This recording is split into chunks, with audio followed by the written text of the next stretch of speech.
Assassin's Creed 4 Black Flag was released in 2013 and was developed by Ubisoft, and became the 6th major installment of the series. Even though it came after Assassin's Creed 3, the story actually takes place before it, in 1715, during the golden age of piracy. I hope your conversion to our order is an honest one. And instead of beginning as a trained assassin, you play as Edward Kenway, the pirate chasing money, freedom, and his own legend across the Caribbean. I did a decent trick at the helm some time ago. 2 years before the mast as a privateer. Dash my buttons! Your life seems a grand one, if I may say. And more than anything else, that's why Black Flag's pirate fantasy works so well. In other words, you can sail the Caribbean like a real pirate and make the most out of it, just like chasing ships, plundering cargo, finding treasure, upgrading the Jackdaw, and building a reputation one battle at a time. But to see why Black Flag has lasted for so long, we first need to look at what made it so different. Strangely enough, the idea that Black Flag was never supposed to be a full game is already a mind-blowing fact. And if we go back to 2011, and that's 2 years before Black Flag was released to the public, that's when Assassin's Creed Revelation was released, and we had a glimpse of what naval combat could be in the future. And so Ubisoft was preparing to bring Ezio's story to an end, and even before the game has even reached the store shelves, and Ubisoft was already working on what would come next. And right after, we are introduced to Assassin's Creed 3. While in development, and among its biggest experiment, was something the series had never attempted before, and what I'm talking about is the naval combat that introduces us to the first major ingredient that would eventually become Black Flag. But unfortunately, most of the battles were mostly contained inside dedicated missions, so you couldn't actually sail whatever you want, and the battles were still separate from the rest of the Connor's world. But Ubisoft had another plans. Their original plan was to create a handful of DLC missions for Assassin's Creed 3, and they were set during the golden age of piracy, so you can imagine what the entire thing would be. And then they realized that these small missions were simply too big for just a DLC. So around 2011, the idea was pitched as a complete AAA game. And so in short, what began as additional content for Assassin's Creed 3 eventually became Assassin's Creed 4 Black Flag. But it's really unusual beginning only explaining how Black Flag was created. It doesn't really explain why, after all these years, no other pirate game has managed to replace it.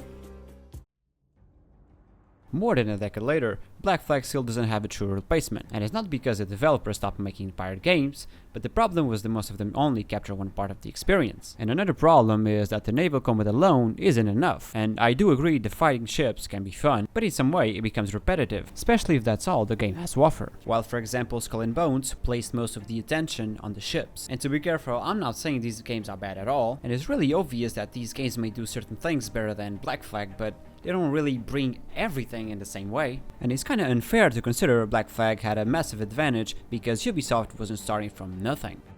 And if you consider previous Assassin's Creed games, they already had established its core gameplay system. I mean, Ubisoft already had the Assassin's Creed side figured out. The parkour, the stealth, the combat, all of it. And then Assassin's Creed 3 introduces us to the naval side of the game. And to be honest, and even though Edward wasn't an assassin for most of the story, the game never stopped being an Assassin's Creed game at its core. And you really had the opportunity to experience things like the hidden blade, the parkour, or even the fight between the assassins and the Templars. And so the pirate gameplay was really like building up on Assassin's Creed. And for us to understand why this combination works so well, we really need to look at what Black Flag understood about piracy. And if you look closely, you can see Black Flag and the players, they weren't looking for a strict simulation. And one thing that could be a bit childish to say, but what the player actually wants is to really romanticize the pirate experience. And if you think about it, this gives a certain value to the game and the experience itself, and that can drastically change the core experience of the game. And more importantly, Black Flag knew that freedom had to feel natural. In a way, the Caribbeans never felt like a list of jobs waiting to be completed, and you really felt that freedom you had, and really getting distracted by everything was part of the experience. In a way, you don't really feel trapped to a certain linear type of game, and you can really do whatever you want. And taking the protagonist of the game was really central to making the freedom believable in a way, because his story starts as a simple man, and later on, he becomes an assassin. And if you think about it, just like a real person would want, just simply all the riches in the world and a better life. And so the player's real desire to live the path never felt disconnected from this character. Whereas I mentioned in the beginning of the video, games like Sea of Thieves or Skull and Bones, they really prefer to use a sandbox or just turn it to another progression system to give you that feel of freedom. But unfortunately, each of these games concentrate in one aspect of the game, where Black Flag had the two at his disposal. And so what Ubisoft ended up doing, and perhaps the most important thing, was combining these two mechanics. And so the pirate gameplay didn't fight against the Assassin's Creed formula, and in reality they both supported each other. Yeah, and I know that Black Flag wasn't really perfect, but everything worked so well together, and Black Flag no longer needed to remind you that Edward was a pirate. But really, how did Black Flag turn two systems into a feeling of actually living as a pirate? And for me to answer that, I really need to focus on a few of the most important mechanics. So I won't really talk about every activity in the game, but just about what really sells the pirate fantasy. And I think the most important one was the ship named Jackdaw. And just like any other game, this is your vehicle, so don't expect cars, bikes, airplanes, or any other fancy mechanic. So you basically walk on land or stay aboard this ship. So there is no really middle ground at this point, so you're really stuck with just one ship, and your main point of view is the sea. And because of that, it really feels natural for the player to want to go somewhere and discover whatever is happening there. And I'm really speaking things like enemy ships or some kind of a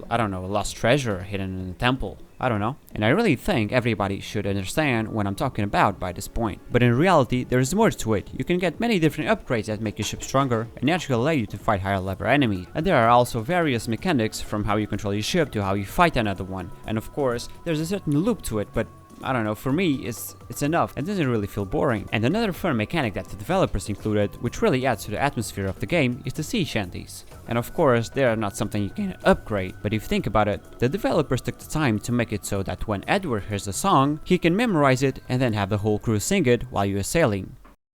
Leave her, Johnny, leave her. But now we're through, so we'll go on shore, and it's time for us to leave her.